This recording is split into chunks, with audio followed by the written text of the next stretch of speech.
వివరాలను తమ ట్రాన్సాక్షన్ వివరాలను తెలుసుకోవడానికే పెట్టింది ఆనాడు కేసీఆర్ గారు ఈసీ అని ధరణి పోర్టల్లో పెట్టారు. ఆ భూభారతి ఇప్పుడు దాన్ని భూభారతిగా మార్చారు 2025లో. ఆ భూభారతి పోర్టల్లో ఇప్పుడు ఈసీ అనే మాడ్యూల్ను మనం ప్రెస్ చేస్తే అందులో మనకు కేవలం ఏమీ కనిపించదు. ఒక పేజ్ వస్తుంది, ఈ పేజ్ పనిచేయడం లేదని వచ్చేస్తుంది.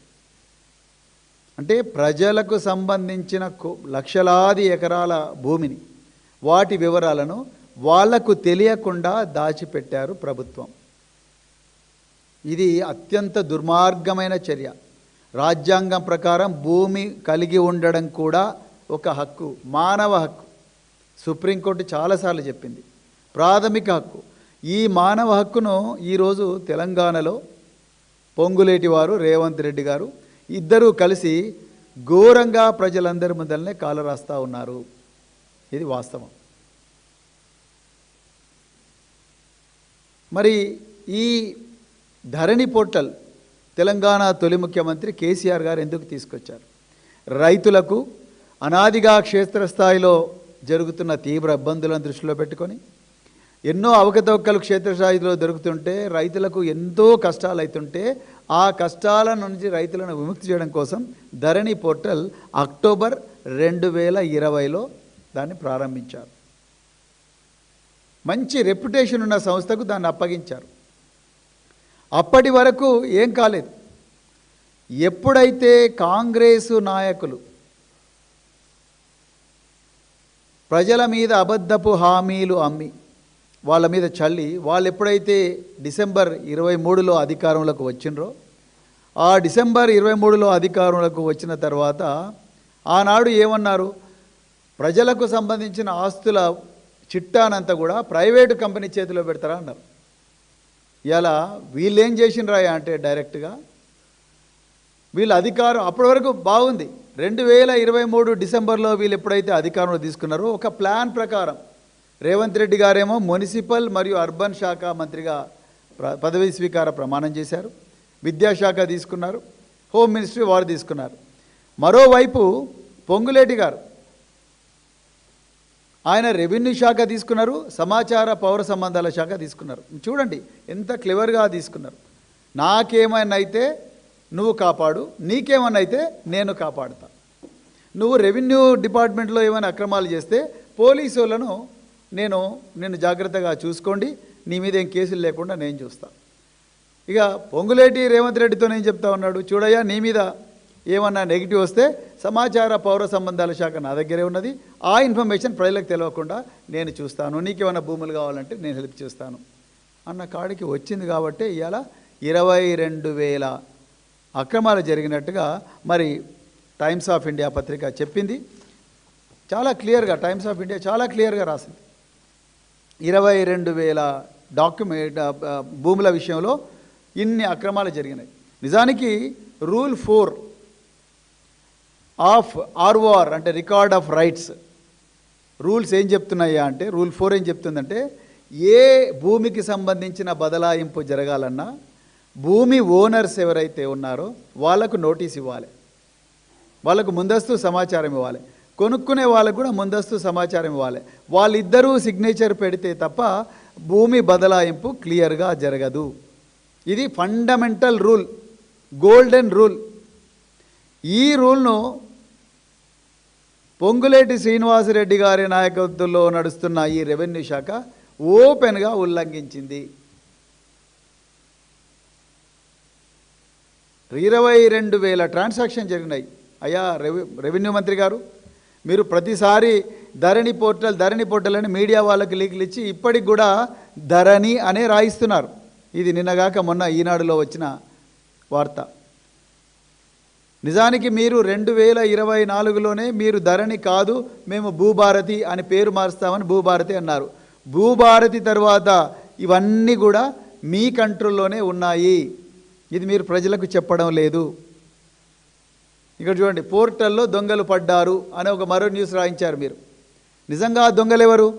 మీరే. మీ కనుసన్నల్లోనే ఈ కుంభకోణం జరిగింది. ముఖ్యంగా ఏ జిల్లాల్లో జరిగింది ఇది? రంగారెడ్డి,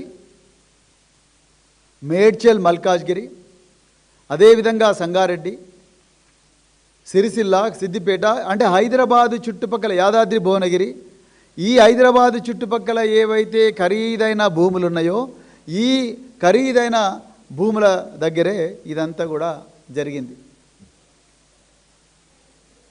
మీరు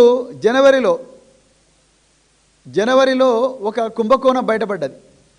జనగామ జిల్లాలో ప్రభుత్వానికి రావాల్సిన కోట్ల రూపాయల ఆదాయాన్ని ఒక 38 మంది మీ సేవా సెంటర్ల ఓనర్లు, వాళ్ళు అవుట్సోర్సింగ్ ఎంప్లాయీస్, మీ సేవా సెంటర్ ఓనర్లు అందరూ కలిసి ఒక సాఫ్ట్వేర్ యూజ్ చేసి, ఒక మాల్వేర్ యూజ్ చేసి ఆ ప్రభుత్వానికి రావాల్సిన కోట్ల రూపాయల రెవెన్యూను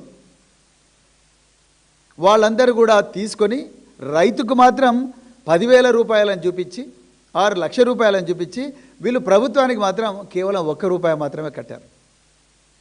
అంటే రైతు దగ్గర మాత్రం 1,00,000 రూపాయలు కలెక్ట్ చేసుకుంటాడు, ప్రభుత్వానికి మాత్రం ఆ 5 సున్నాలు తీసేసి 1 రూపాయి అని చెప్పేసి కట్టారు.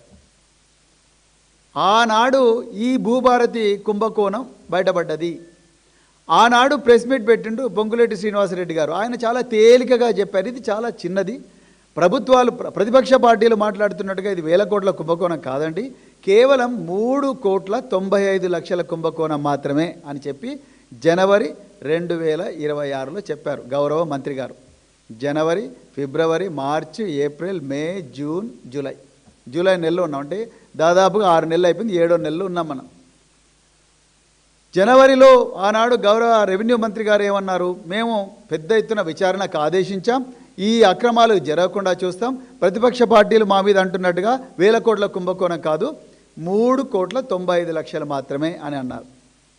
మంత్రి గారు, మీరు ప్రజల చెవిలో పూలు పెట్టడం, మీరు ముఖ్యమంత్రి గారు దాంట్లో పిహెచ్డీలు చేసినట్టు ఇప్పటికే అందరికీ అర్థమైపోయింది.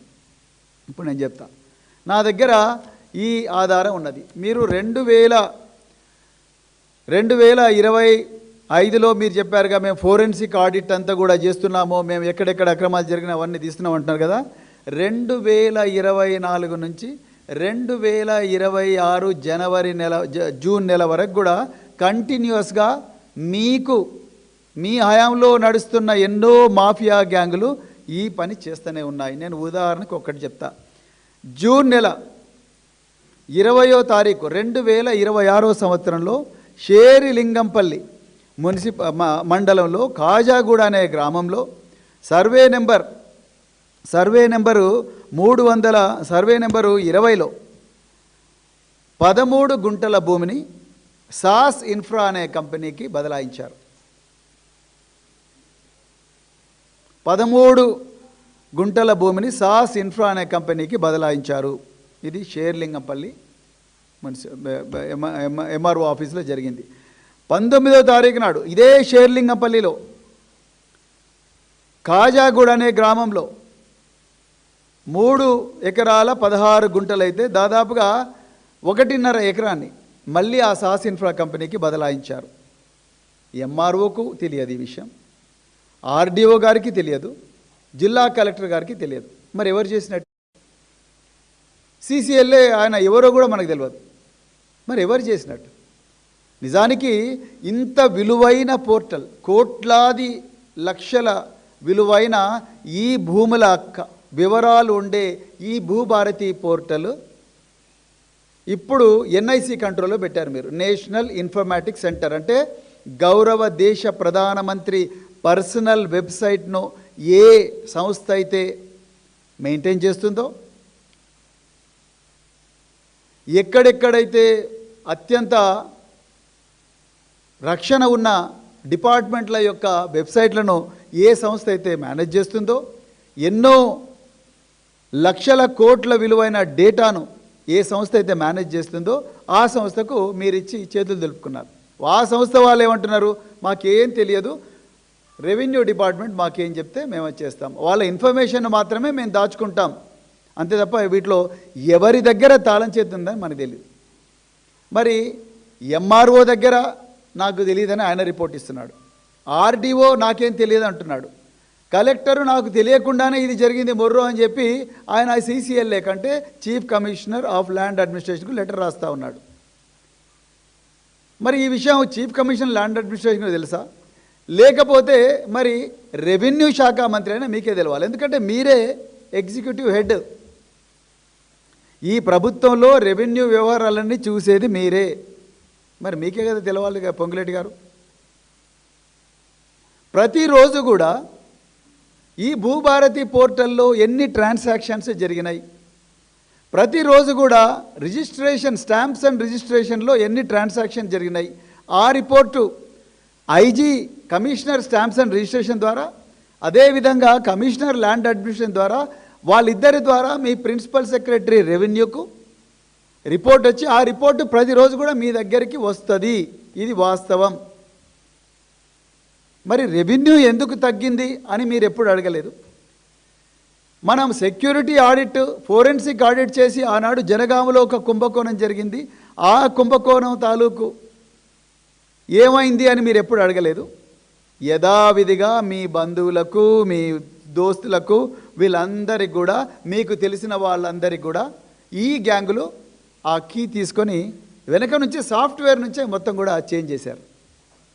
లేకపోతే ఈ రాష్ట్రంలో ఎంఆర్ఓకు తెలియకుండా, ఆర్డీఓకు తెలియకుండా, కలెక్టర్కు తెలియకుండా 22,000 ట్రాన్సాక్షన్స్ అంటే బదలాయింపులు, 22,000 భూములకు సంబంధించిన బదలాయింపులు జరిగినాయంటే మీరు ఒక్కసారి తెలంగాణ ప్రజలారా ఆలోచించండి. హైదరాబాదు రంగారెడ్డిలో, అదే మరి రంగారెడ్డి జిల్లాలో ఒక్కొక్క ఎకరం కనీసం అంటే 20 కోట్లు ఉంటుంది, 30 కోట్లు ఉంటుంది. ఇలా ఈ ఒక్క రంగారెడ్డి జిల్లాలోనే మీరు చూస్తే టోటల్గా 100 ఎకరాలు, 200 ఎకరాల భూమిని మరి ట్రాన్సాక్షన్ చేశారు. ఎవరి కోసం చేసుకున్నారు? మీకోసం చేసుకున్నారు. మీకు ఈ ప్రభుత్వ భూములు, మీ ప్రైవేట్ పాలన ఇవాళ తెలంగాణలో జరుగుతూ ఉన్నది. నిజంగా మీకు నిబద్ధత ఉంటే శ్రీనివాసరెడ్డి గారు, మీరు ఎందుకు పోలీస్ స్టేషన్లో కేసు పెట్టలేదు? ఇప్పుడు చెప్పండి. మీరు జనగామ కుంభకోణం అయిపోయింది, అది చలాన్ల కుంభకోణం. 2 లక్షల లావాదేవీలు కూడా 2 రూపాయలు పెట్టుకున్నారు, వాళ్ళు డబ్బులు తీసుకున్నారు, వాళ్ళని ఒక 30 మంది జైలుకు పంపించారు, అయిపోయింది. అసలు కుంభకోణం ఇక్కడుంది కదా.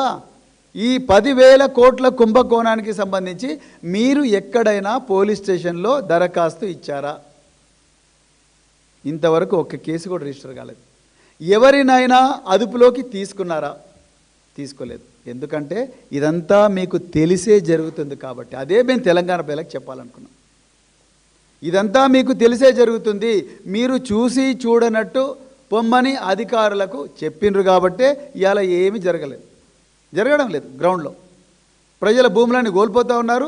ఒక్క పోలీస్ ఆఫీసర్ కూడా దీన్ని ఇన్వెస్టిగేట్ చేస్తలేడు. మీరు ఎవరినో అధికారులను లాస్ట్కి బలిపశువులు చేస్తారు. ఇప్పుడు మీరు పేపర్ల లీకుల మీద లీకులు ఇస్తున్నారు. సీసీఎల్ఏ ఆఫీసులో 2, లేకపోతే ఇంకెక్కడి నుంచో 2. అసలు సీసీఎల్ఏ ఎవరికి రిపోర్ట్ చేస్తాడు శ్రీనివాసరెడ్డి గారు? మీకు కాదా? మీరే కదా సీసీఎల్ఏకి ఇమీడియట్ బాస్. మీరు ఎస్ అంటే ఎస్, నో అంటే నో. మీరే కదా రంగారెడ్డి జిల్లా కలెక్టరు, లేకపోతే మేడ్చల్ మల్కాజ్గిరి, లేకపోతే యాదాద్రి భువనగిరి, అదేవిధంగా సంగారెడ్డి, ఈ కలెక్టర్లకు ఆదేశాలు, మౌఖిక ఆదేశాలు ఇచ్చేది మీరే. కలెక్టర్లు వాళ్ళు డిజిటల్కి సంతకాలు చేయకుండా అవుట్సోర్సింగ్ ఎంప్లాయీస్, మీరు ఎంప్లాయ్ చేసిన అవుట్సోర్సింగ్ ఎంప్లాయీస్ వాళ్లకు డిజిటల్ కీస్ ఇచ్చి వాళ్ళతోని మీరు సైన్లు చేయించి రేపు బయటపడితే నాదేం లేదు, ఆ అవుట్సోర్సింగ్ ఎంప్లాయీ చేశారని వాళ్ళ మీద దొబ్బడానికి మీరు చేస్తున్న కుటిల పన్నాగం ఇది. మళ్ళీ ఎవరో రెవెన్యూ డిపార్ట్మెంట్లో ఎవరో ఒక మామూలు ఎంప్లాయీలను మీరు బలిపశువుగా మారుస్తారు. ఈ భూములన్నీ మీరు బదలాయిస్తూ ఉన్నారు. మీరు అమీన్పూర్లో బదలాయిస్తూ ఉన్నారు. అదేవిధంగా శంకర్పల్లి మండలంలో ఉండే వెల్మల్ కొండకల్లో రియల్ ఎస్టేట్ కంపెనీలకు మీరు బదలాయిస్తూ ఉన్నారు. అదేవిధంగా జియో 111 ఏరియాలో బదలాయిస్తూ ఉన్నారు. ఇప్పుడు కీసర్లో కూడా బదలాయించడానికి ప్రయత్నం చేస్తున్నారు.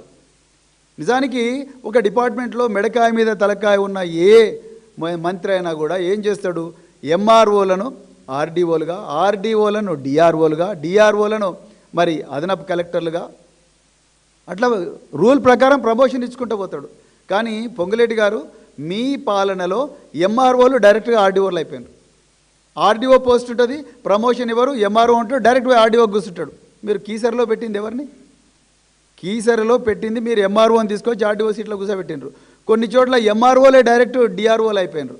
ఎంఆర్ఓ డిఆర్ఓ కావాలంటే కంపల్సరీ ఆర్డీఓ అయ్యి తర్వాత డిఆర్ఓ కావాలి. అంటే మీ భూముల దాహానికి మీరు తెలంగాణలో ఉండే ఈ 10,000 కోట్ల రూపాయల 10,000 కోట్ల రూపాయల విలువైన భూములు ఏవైతే ఉన్నాయో ఈ భూములను మీరు కైంకర్యం చేసుకోవడానికి ఎన్ని అడ్డదారులు వీలైతే అన్ని అడ్డదారులు తొక్కుతా ఉన్నారు. స్పష్టమైన ఆధారాలతోనే మేము మాట్లాడుతున్నాం. ఇక్కడ చూడండి మీరు 2026లో కూడా ఈ ట్రాన్సాక్షన్స్ జరిగినాయి, 2025లో జరిగినాయి, 2024లో జరిగినాయి. మళ్ళీ మీరు ఉల్టా మళ్ళీ ధరణి అని రాయిస్తున్నారు. మరి భూభారతిలో నా హయాంలో జరిగింది ఎందుకు రాయించట్లేదు శ్రీనివాసరెడ్డి గారు? మీరు ఒక్కరోజు కూడా దీని మీద ప్రెస్ మీట్ పెట్టలేదు. రెండోది, మీ అధికారులు మరి ఒక కమిటీ వేశారన్నారు. కమిటీ ఏం రిపోర్ట్ ఇచ్చింది? మీ శ్వేతపత్రం రిలీజ్ చేయండి. ఒక సిఐడి